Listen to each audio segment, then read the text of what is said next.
Welcome back to Fox and Friends. Well, Southern cuisine taking on a whole new meaning in one Kentucky city as Bowling Green, Kentucky officially becomes the largest Ozempic capital in the country. It's surprising many who assumed it would be Los Angeles or Miami or New York City. Here for your weekly RX is Fox News medical contributor, Dr. Nicole Saphier. So I didn't have that on my bingo card. Well, actually, we kind of saw this during COVID. We saw that people in the South were having more severe outcomes with COVID, and it was largely attributed to the obesity population as well as the chronic illness that comes along with obesity.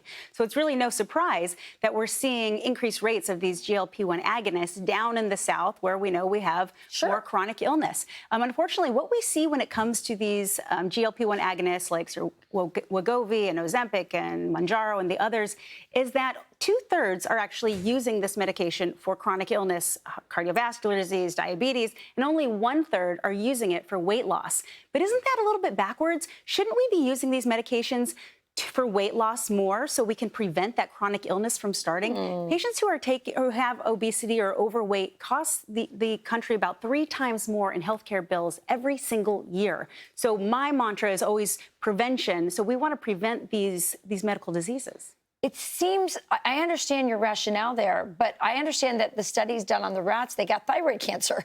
So, I mean, you could be taking it and then getting other negative side effects. And by the way, we're seeing as the rise of Ozempic usage goes up, we're hearing more about those side effects, stomach problems, digestive issues, on top of some of these other long-term effects. Without a doubt, Rachel. But let me tell you right now, I am always prevention is key. And I would love to say we need to prevent people from being overweight and obese from the get-go. But as we stand right now, 50% of Americans are already obese. 20% of kids are already obese. So, yes, I want to see those lifestyle changes. These medications are coming with some risks, and we're seeing more and more side effects. I wish we would figure out what's wrong with our food supply and well, that's going to go to our next topic. Before we always go to the pharmaceutical solution, which always ends up making people money and somehow making people sicker. But we can agree to disagree on that. No. We actually agree on a lot more when it comes to that. I know we do. Well, let's talk about this because there are artificial sweeteners. One is called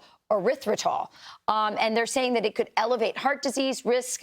So what is erythritol for those who are listening and don't know what that is? So erythritol is a plant alcohol. It's one of our sugar substitutes. You know, it's not from the sugar cane or the beetroot. It's something that, you know, it's been invented. People have been using it, especially as we see a rise in diabetes in our society. So and this is when you see like Diet Coke or any of those artificial sweeteners. Yes, stevia and some other companies do add erythritol to it. We have seen some evidence now and even a latest study that shows that there may be a correlation with people who use erythritol or take erythritol with clotting risk, meaning heart attacks and strokes.